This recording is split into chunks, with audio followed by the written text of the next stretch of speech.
शादी एक ऐसा बंधन है जिसे हमारे शास्त्रों ने पवित्र कहा है, पर जब यही रिश्ता दर्द बन जाए, जब वही पति जो जीवन साथी होना चाहिए दुख देने वाला बन जाए, क्या नारी को सब कुछ सहते रहना चाहिए?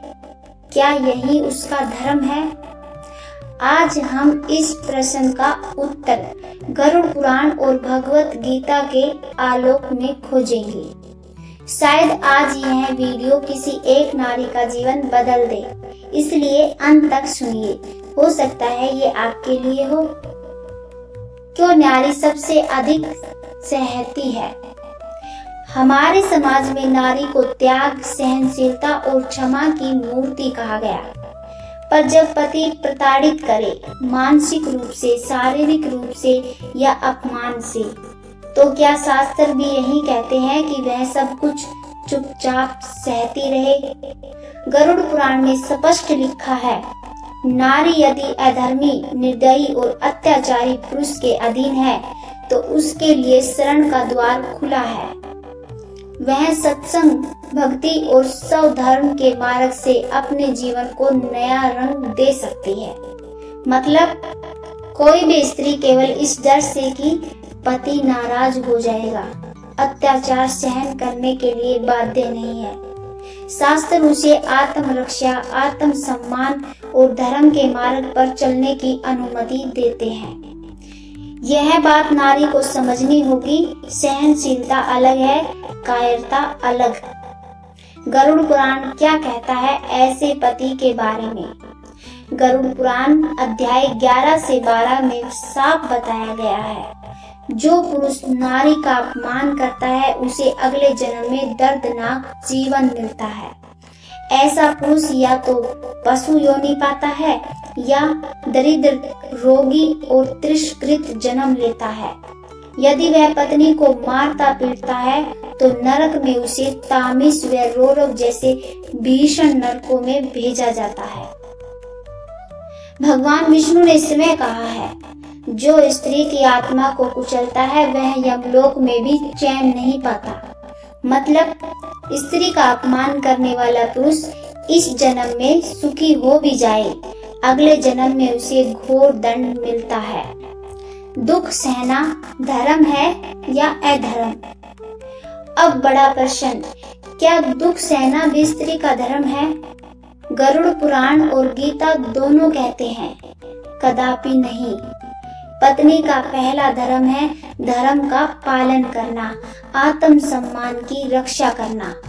यदि पति अधर्मी है, नशा करता है, मारता है, दुराचार करता है, तो पत्नी को उससे बचने, दूरी बनाने, सही रास्ता दिखाने और आवश्यकता पड़े तो उसे छोड़ने का भी अधिकार है।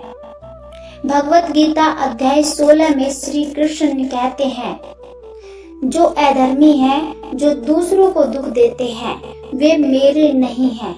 मतलब पति यदि अधर्मी है तो पत्नी का कर्तव्य है कि वह उससे दूर होकर अपने धर्म का पालन करे। गरुड़ पुराण की सलाह, दुखी पत्नी क्या करे? गरुड़ पुराण में स्त्री के लिए यह विशेष उपाय बताए हैं। भगवान विष्णु या कृष्ण की भक्ति में लग जाए। जो स्त्री अपने दुख, डर, पीड़ा को भगवान के चरणों में रखती है, उसका भाग्य स्वयं ईश्वर बदलते हैं। नित्य विष्णु सहस्त्र नाम, गीता का पाठ या ओम नमो भगवते वासुदेवाय मंत्र, सत्संग व साधु जनों से मिले। सत्संग नारी को निर्णय की शक्ति देता है, गलत सही में फर्क सिखाता है।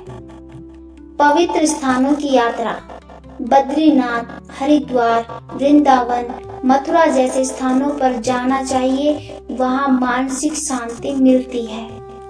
कानूनी सलाह ले, धर्म विरुद्ध सहन करना अधर्म है।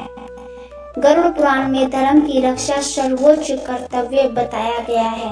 यदि पति अत्याचारी है तो पत्नी को न्याय पथ पर चलना चाहिए, स्वावलंबी बने। यदि स्त्री अपने पैरों पर खड़ी है तो समाज, परिवार, पति कोई भी उसका शोषण नहीं कर सकता। गीता का समाधान निर्भय बनो। भगवत गीता अध्याय 2।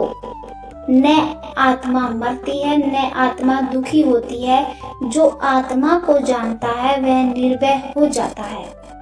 दुख सहना पाप नहीं, पर अनावश्यक दुख सहना मूर्खता है। अपनी आत्मा को पहचानो, वह शक्ति का स्रोत है। कृष्ण ने अर्जुन को भी डर त्यागने को कहा, तो नारी क्यों डरे? सच्ची नारी वह है जो दुख को देखकर हार न माने, बल्कि नया रास्ता खोजे। प्रेरणा की कहानी। राजस्थान की एक महिला, पति ने 10 साल तक मारपीट की, पर गरुड़ पुराण सुनने के बाद उसने संकल्प लिया।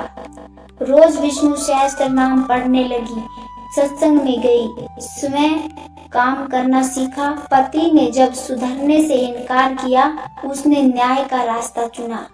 आज वह महिला 20 दूसरी महिलाओं के लिए आश्रय चलाती है। यही गरुड़ पुराण का संदेश है। कायर नहीं, धर्मनिष्ठ नारी बनो। क्या पति सुधर सकता है? शास्त्र कहते हैं, नारी के पुण्य से पुरुष सुधर सकता है, यदि वह नशा, क्रोध, दुराचार छोड़ने को तैयार है। उसे धर्म, भक्ति, संस्कार सिखाना पत्नी का कर्तव्य है।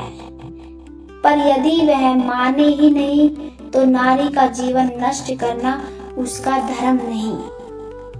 बहनों, गरुड़ पुराण कहता है, नारी अपमानित हो तो ईश्वर भी दुखी होते हैं। उसे चुप रहकर दुख सहने की नहीं, साहस पूर्वक धर्म पथ पर चलने की आज्ञा है। यदि आप दुखी हैं, तो आज निर्णय करें, प्रभु का नाम जपे, अपनी रक्षा करे, आत्मनिर्भर बने, क्योंकि हर स्त्री शक्ति है, दुर्गा है, और ईश्वर स्वयं उसकी रक्षा करते हैं। यदि इस वीडियो ने आपके मन में उम्मीद की लो जगाई हो, तो इसे उन सभी बहनों तक पहुंचाइए जो आज भी चुप है। शायद इस ज्ञान से किसी का जीवन बदल जाए। जय श्री हरि।